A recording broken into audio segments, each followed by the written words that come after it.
En ce vendredi saint, le jour est propice pour venir vous rappeler la pensée de feu René Girard, philosophe français pas assez prophète en son pays, la France selon moi, et qui a exercé sa carrière de professeur toute sa vie à Stanford. En période de rareté des ressources, d'anomie, de polarité extrême entre les individus, notamment ce que Girard appelait les rivalités mimétiques, trouvent un terreau fertile pour une expression qui mènera à un certain nombre de phénomènes qu'il avait su parfaitement identifier et auxquels le Christ est venu mettre fin définitivement par son chemin de croix et son sacrifice. Ce phénomène s'appelle la crise sacrificielle. Les deux penseurs, séparés par une génération et par une guerre, ont chacun à leur manière conceptualisé ce genre de situation et cherché une issue. René Girard d'abord, Ernst Junger ensuite. René Girard est le désir mimétique. Tout d'abord, la définition du désir mimétique est que nous voulons ce que l'autre veut. C'est assez simple comme définition. Girard part d'une observation presque banale, simple. Les hommes ne savent pas vraiment ce qu'ils désirent, ils le copient. Ce n'est pas la nature qui nous dit quoi vouloir, c'est l'autre. Nous désirons ce que notre voisin, notre rival, notre modèle désire. Girard appelle ce mécanisme le désir mimétique, du grec mimesis, l'imitation. L'homme désire intensément, mais il ne sait pas quoi. Il lui faut un médiateur pour lui désigner ce qui est désirable. Tel s'exprime René Girard dans Mensonges romantiques et vérités romanesques, publié en 1961. En soi, imiter n'est pas un défaut, c'est la base de l'apprentissage humain. Mais lorsque deux personnes désirent le même objet, elles ne deviennent pas seulement rivales, elles deviennent des miroirs l'une pour l'autre. Chaque geste de l'un intensifie le désir de l'autre. La rivalité s'emballe. À l'échelle d'une société entière, le mécanisme produit quelque chose d'explosif. La violence mimétique est un feu qui se répand. C'est une guerre de tous contre tous. Imaginez ce désir mimétique multiplié par des millions d'individus, des milliards, notamment au sein de sociétés de plus en plus égalitaristes, au sens où Tocqueville l'entendait.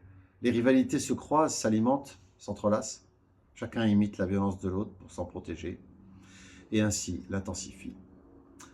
La société entre dans ce que Girard nomme une crise mimétique. L'ordre des différences s'effondre, ce qui permettait à chacun d'avoir sa place, ses rôles, ses hiérarchies, ses codes, se dissout dans une indifférenciation violente. Tout le monde revendique, tout le monde accuse, tout le monde est à la fois bourreau et victime. Tout le monde jalouse tout le monde. Les passions tristes se répandent. Aujourd'hui, beaucoup de jeunes, par exemple, en pleine santé et en pleine possession de leurs moyens, et j'en suis très étonné, envient les vieux boomers retraités et diminués. C'est une anomalie, signe de déclin. Les frontières entre les camps s'effacent et paradoxalement, la violence s'intensifie. Nous y sommes. Regardez les débats publics contemporains. Regardez la façon dont les ennemis s'imitent mutuellement. Le même vocabulaire guerrier, la même logique d'escalade, le même désir d'en finir avec l'autre. La droite et la gauche, le nord et le sud, les résinés, les résinages et les complotistes, les woke et les réactionnaires, les jeunes, les boomers, les pro-guerre, les pro-expansionnistes. Chacun convaincu d'être du bon côté, chacun mimant la haine qu'il prête à l'ennemi. En conclusion, le bouc émissaire, c'est une violence qui se cherche une sortie. La crise mimétique, si elle n'est pas résolue, conduit à la destruction totale de la communauté. Les sociétés archaïques ont trouvé, souvent de façon inconsciente, une solution terrible, le bouc émissaire. Je conseille à ce sujet le visionnage du film Apocalypto de Mel Gibson et les sacrifices de masse des Mayas. Soudain, tous les rivaux se retournent contre une seule victime, souvent marginale, étrange, différente et désignée comme responsable du chaos. Sa mise à mort ou son expulsion produit un effet de soulagement collectif extraordinaire. La violence se concentre sur un seul et la communauté se retrouve unifiée. Elle retrouve son unité. Ce mécanisme est à l'origine des religions primitives. La victime est souvent à la fois coupable et sainte, source du mal, puis source de la paix retrouvée. Girard soutient que les grandes religions, les mythes fondateurs, les rituels sacrificiels, tout cela tourne autour de ce mécanisme. L'humanité a bâti sa culture sur le sacrifice. Mais voilà, le problème du monde moderne, ce mécanisme est désormais exposé. En effet, le christianisme, selon Girard, a révélé l'innocence de la victime. Et cette révélation a rendu le sacrifice de moins en moins opérant, de moins en moins efficace. La modernité sans bouc émissaire, c'est une crise permanente. Sans la possibilité d'un vrai bouc émissaire, une victime dont la mise à mort réconcilie durablement la violence mimétique ne trouve plus d'exutoire stable. Elle circule, elle rebondit, s'infecte. Nous vivons à l'ère des boucs émissaires jetables. Les victimes expiatoires se succèdent à un rythme industriel. Personnalités annulées, minorités désignées, complotistes, élites corrompues, étrangers, traditionalistes. Mais la réconciliation ne dure jamais. La crise reprend dès le lendemain. Les réseaux sociaux sont des accélérateurs mimétiques. Ils rendent visible, instantané et mondial ce mécanisme qui autrefois prenait des années à se déployer dans un territoire restreint, dans les villages, les tribunaux. C'est la crise sacrificielle à l'état pur, permanente, planétaire et potentiellement apocalyptique.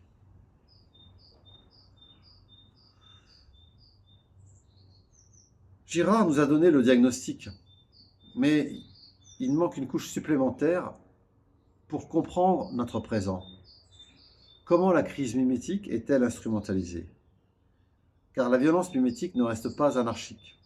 Elle est récupérée, canalisée, mise en récit. Les totalitarismes du XXe siècle l'ont compris. Offrir à des foules en crise un ennemi désigné, une identité forte, un sens à la souffrance, c'est le pouvoir absolu. Le nazisme, le stalinisme, le maoïsme ont tous fonctionné comme des machines à bouc émissaire à échelle industrielle. Mais le totalitarisme contemporain, lui, est plus subtil. Il ne passe pas par un État unifié et des uniformes. Il passe par des narratifs, des grands récits qui structurent la perception de la réalité et désignent les ennemis. Progressisme radical, wokisme, transhumanisme, covidisme. Chacun de ces narratifs offre une carte du monde claire. Voilà les bons, voilà les mauvais, voilà ce que tu dois vouloir. Ce qui est propre à notre époque, c'est la vitesse et la profondeur de cette capture. Les algorithmes des plateformes numériques sélectionnent, amplifient et personnalisent les narratifs en fonction de nos réactions émotionnelles.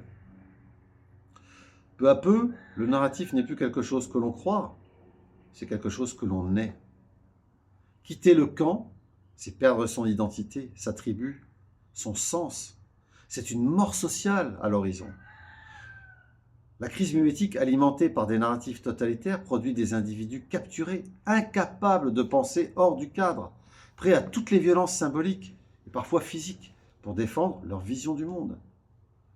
Girard avait vu juste. La modernité, en désacralisant le sacrifice, tout en conservant la mécanique mimétique, ne libère pas l'homme, le moins du monde.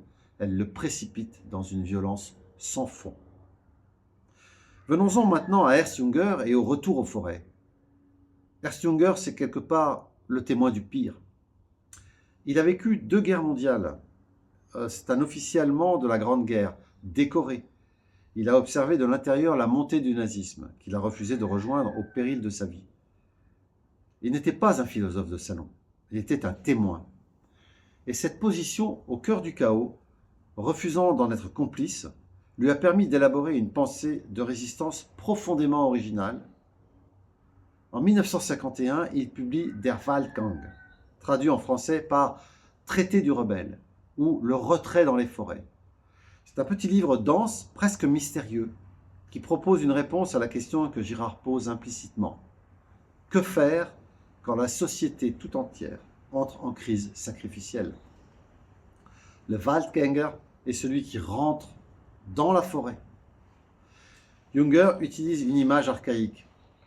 Dans les anciens pays scandinaves, l'homme banni de la communauté, le hors-la-loi, entrait dans les forêts.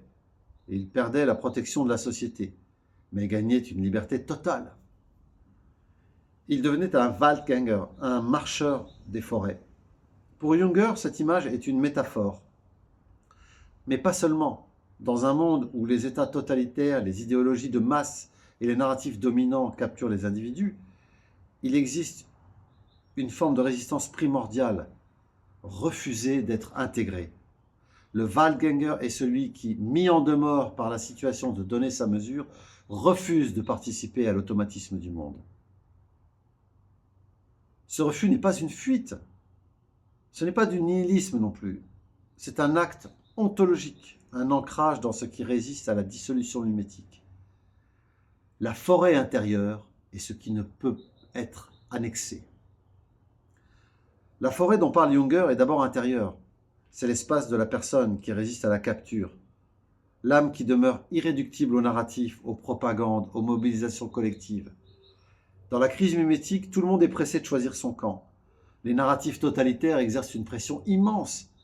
Si tu n'es pas avec nous, tu es contre nous. Le désir mimétique lui-même pousse à s'aligner, à imiter, à fusionner dans la masse. Le Waldgänger dit non, non par refus de l'autre, mais par fidélité à lui-même. Il cultive une solitude intérieure qui n'est pas isolement, mais fondation, roc.